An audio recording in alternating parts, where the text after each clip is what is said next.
დღესასწაული შატო მუხრანში TBC ბანკისა და შატო მუხრანის ერთობლივი პროექტის ფარგლებში დღეს სტუმრებს პირველად მიეცათ შესაძლებლობა ბანკრატიონების აღდგენილის სასახლე დაეთვალიერებინათ.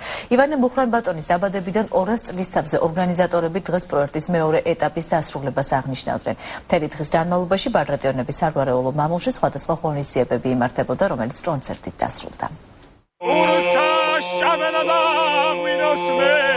ამ სიმღერის ფონზე დღეს შატო მუხრანის ვენახში ყურძენი დაკრიფეს და ძველებურ ხის საწნახელში დაწურეს. რთველში მონაწილეობას ყველა სტუმარი იღებდა. უკვე მე 5 წელია რთველი ტარდება, თქვენც თუ პირველი მოსავალი ქონდა 2007 წელს და ასევე აღნიშნავთ მეორე ფაზის დამთავრებას აღდგენითი სამუშაოების. სარდაფები მთლიანად განახლდა, ეს არის საუკუნის ნახევარზე მეტი ხნის წინ აშენებული შენობები, რომელიც იყო მთლიანად დანგრეული, სარდაფები აბსოლუტურად ამორტიზირებული, ეს ყველაფერი განახლდა.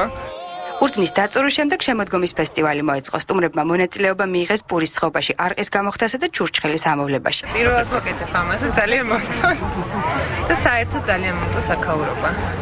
ყველაფერი რაც შეიძლება ადამიანმა თავის გააკეთოს, დააცხოს პური, არაყი გამოხადოს, ჩურჩხელა, თვითონ გარემო არის ძალიან კარგი. ეს დღეს რაც ხდება, ეს არის სახალხო ზეიმი რა. აი მას უწოდებდია სახალხო ზეიმს.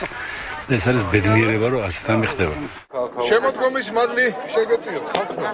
ღონისძიებაზე მიწვეული იყვნენ ქართული საზოგადო მოღვაწეები, დიპლომატიური კორპუსის საერთაშორისო და ქართული ბიზნეს ორგანიზაციების წარმომადგენლები. ქართულ სტუმრებთან ერთად ბაგრატიონების საგვარეულო მამულში მრავლად იყვნენ უცხოელებიც. ღონისძიების მეორე ნაწილში ბაგრატიონთა ტყეპარკში კონცერტი გაიმართა, რომელიც თამთა ცხვიტავამ გახსნა. ეს შვენიერი დღე არის დღეს, როდესაც უკვე ესე ხელი შეგიძლია შეახო აწ უკვე აღდგენილს და თან შვენიევრად აღდგენილ მუხრანის შატოს სასახლე. პირველი ქართული შატო, რომლის საქმიანობაც მეღვინეობის უნიკალური ტრადიციების გაგრძელებაა, ივანე მუხრან-ბატონმა 1878 წელს ააშენა. პროექტის ფარგლებში სასახლის სრული აღდგენა იგეგმება. როგორც ორგანიზატორები ამბობენ, მუხრან-ბატონების შატო კვლავ იქნება კულტურისა და ხელოვნების ცენტრი.